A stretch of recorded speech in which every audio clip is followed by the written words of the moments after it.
a nossa geração, ou a geração que está chegando, é uma geração que se orgulha de não ter filhos, que ela acha que filhos simboliza estar perdendo alegrias da vida, e por conta disso ela se isenta da responsabilidade de Deus.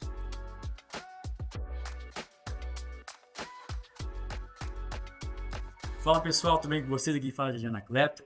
Seja muito bem-vindo a mais um episódio do nosso podcast, onde a gente fala sobre cosmologia bíblica, sobre ciência, tecnologia, religião, sobre todas as áreas e esferas que o cristão tem que atuar e sobre atualidades, não é verdade?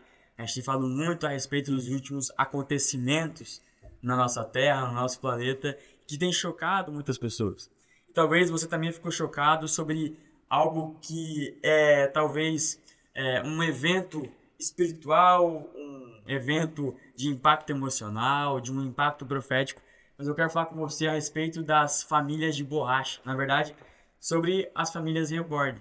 Então, você talvez conheceu alguém que já comprou essa boneca ou esse boneco, você talvez conhece alguém que tem desejo por isso, só que deixa eu fazer uma pergunta bem sincera para você, eu queria que você refletisse de maneira bem rápida, ok? Mas se a sua família, o seu padrão de vida hoje, fosse o padrão e a referência para os cristãos, como que a igreja seria daqui a 10 anos? Como que a igreja ela se comportaria daqui a alguns anos? Por que eu pergunto isso para você? Porque nós temos vivido e observado pessoas que criaram pets, que preferiram criar animais, que preferiram reduzir o tamanho das suas casas para viver de uma maneira mais minimizada, pessoas que trocaram seus carros por Uber, meninos que trocaram as motocicletas por bikes elétricas, tudo isso para fazer parte de um conjunto que a sociedade aceita. E hoje nós temos muitos pais que têm deixado de ter filhos para adotar estruturas e objetos. Esses bonecos, essas bonecas hiperrealistas, chamadas de bonecas reborn, nada mais são do que uma amostra de como a nossa sociedade, de como a nossa geração tem se comportado de uma maneira infértil emocionalmente e de uma maneira infértil espiritualmente. Quando a gente fala a respeito disso, existe uma citação de uma escritora americana chamada Mary Eastart, que ela diz o seguinte, ela argumenta que a descendência e a decadência da fé cristã na cultura ocidental está diretamente ligada à queda da estrutura familiar tradicional, ou seja, não há mais filhos. E onde não há mais filhos, há menos fé. Onde há menos fé, há menos igreja. Menos igreja diz menos compromisso existe menos sacrifício. Uma geração que não se doa mais não é uma geração que não se parece com Jesus. Vou repetir para você. Uma geração que não se doa mais é uma geração que não se parece com Jesus. Faz sentido o que eu estou falando? Porque quando a gente para de gerar filhos, nós paramos de gerar legado. Então, quando eu pergunto para você se a sua vida familiar, se a sua relação de família, ela fosse um padrão para nós cristãos, como seria a igreja daqui a 10 anos, é porque me preocupa como nós seremos daqui a pouco tempo, com pessoas que têm trocado tantas famílias por apenas objetos, por algo que é mais prático. Esses dias eu conversava com um professor que ele disse o seguinte, um amigo meu, eu falei assim, cara, filho dá trabalho, né? Ele falou, mas é para dar mesmo. Você tem uma vida inteira só para se gastar. Por que você não vai pegar um filho que dá trabalho? Filho é para cuidar, é herança do Senhor, herança custa caro. E isso me chocou, mas me incentivou a ter filhos, porque sim, filhos dão trabalho. Nós somos filhos de Deus e nós damos trabalho. Mas é esse o pensamento e o sentimento que o Senhor quer que nós tenhamos. Que nós devemos cuidar da herança, que nós devemos aumentar o seu povo, que nós devemos multiplicar o amor através da nossa imagem e semelhança com ele aqui nessa terra. E eu queria falar com você sobre 4 princípios bíblicos a respeito de filhos, a respeito de família e a respeito de paternidade natural. Faz sentido o que eu estou falando? Primeira coisa, os filhos, eles são bênção e não peso. Olha o que o Salmos 127, verso 3 vai dizer. Eis que os filhos são a herança do Senhor e o fruto do ventre do nosso galardão. Isso é uma amostra de andar na contramão do mundo. A Bíblia declara com força, filhos são presentes. E aí você, quando vai presentear alguém, você dá joias, você procura dar coisas que agradam as pessoas, que minimizam a vida delas. Mas quando a gente fala de presente, segundo a Bíblia, a gente está falando de algo que nos dá trabalho, mas que é uma recompensa e uma herança. A cultura pode chamar as crianças de despesas, mas Deus chama os filhos de galardão. Uau! Vou repetir para você. A cultura pode chamar os filhos de despesa, mas Deus chama os filhos de galardão. O segundo princípio é que a paternidade revela o caráter de Deus.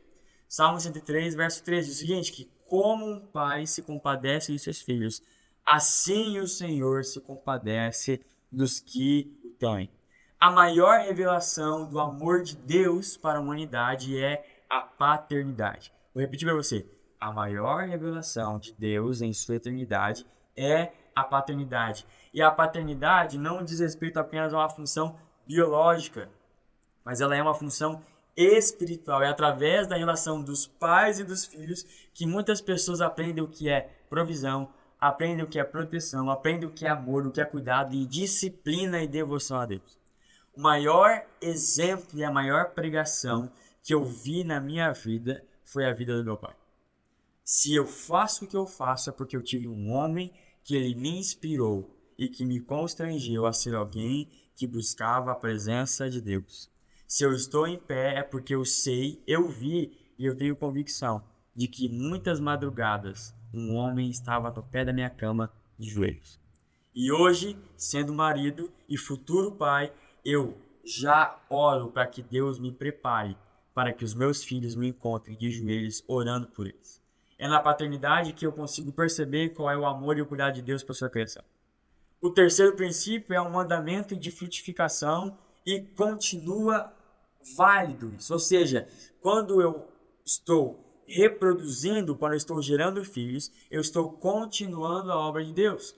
Quando um sacerdote tinha filhos, o seu filho seria o próximo sacerdote. Isso mostra que a obra não acaba em nós, mas ela continua por meio de nós e através das nossas gerações. Quando Deus ia abençoar um povo, ele abençoava a primeira, a terceira e a quarta geração.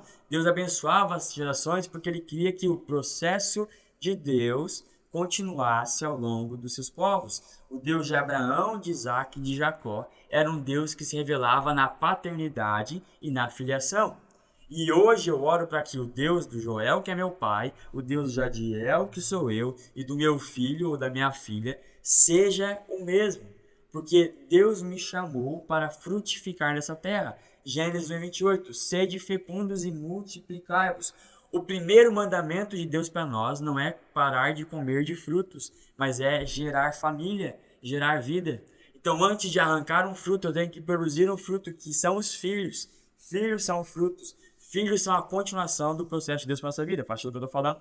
O quarto princípio e o quarto projeto é que a família é um projeto de Deus e não substitutos artificiais. Salmo 68, verso 6, primeira parte diz o seguinte: Deus faz que o solitário viva em família. Então a família é a amostra grátis do que é a comunhão de Deus na sua plenitude. Deus é uma família. Deus é Pai, Jesus é o Filho e o Espírito é o terceiro membro dessa trindade. Mas Deus não é o Filho e Deus não é o Espírito. O Filho não é o Pai nem o Espírito não é o Pai nem o Filho. Mas ambos são uma família. E deixa eu dizer algo para você. O projeto de Deus é uma família, mas Deus não é família. Ok? Deus, ele demonstra para nós como é uma família em sua plenitude. Mas nós não podemos idolatrar a família, nem divinar essa família, mas nós podemos mostrar e aplicar em nossas vidas como uma família vive de acordo com os princípios divinos. E isso é diferente.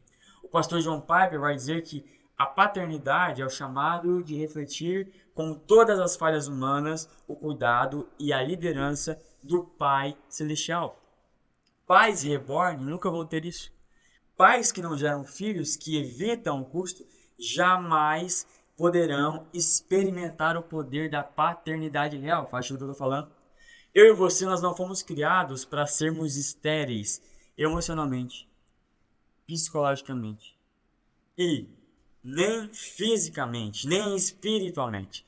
Nós fomos chamados para sermos férteis, fecundos. A nossa geração, ou a geração que está chegando, é uma geração que se orgulha de não ter filhos, que ela acha que filhos simboliza estar perdendo alegrias da vida, e por conta disso ela se isenta da responsabilidade de Deus, ok? Poxa, Diel, mas você não é pai ainda. Não, sou pai, mas tenho o desejo de ser. E eu ando e vivo e tive um bom exemplo de homens de Deus, pais de Deus, mães de Deus, pessoas que me ensinaram não o caminho, mas que me ensinaram no caminho que eu deveria andar. E se eu sou o que sou hoje, se faço o que faço, é porque Deus me deu uma família que me gerou e me conduziu a uma vida intensa pela presença de Deus. Se hoje você está ouvindo isso e tem sentido algum medo de ter filhos, ou tem pensado em desistir da família, tem pensado em desistir de ter filhos, de não casar, de não se relacionar, não deixe que esse mundo ele dite o seu destino. Deixe Deus mostrar para você o valor da família, o valor da paternidade e da maternidade que ele sonhou para todos nós. Deus ele ama tanto a família que o final dessa terra acaba num casamento, com uma família voltando para casa juntas, o noivo e a noiva. Ei, ame o casamento, ame ter filhos, ame ser pai, ame ser filho e não permita que uma geração infértil produza frutos de arrependimento em você, mas permita que uma geração de filhos de Deus férteis, não apenas no sentido físico, mas no sentido espiritual, que geram frutos, frutifique dentro do seu coração. Deus te chamou para ser família, para participar de uma família e para gerar uma. Faça isso. Deus abençoe você. Até o próximo episódio. Valeu!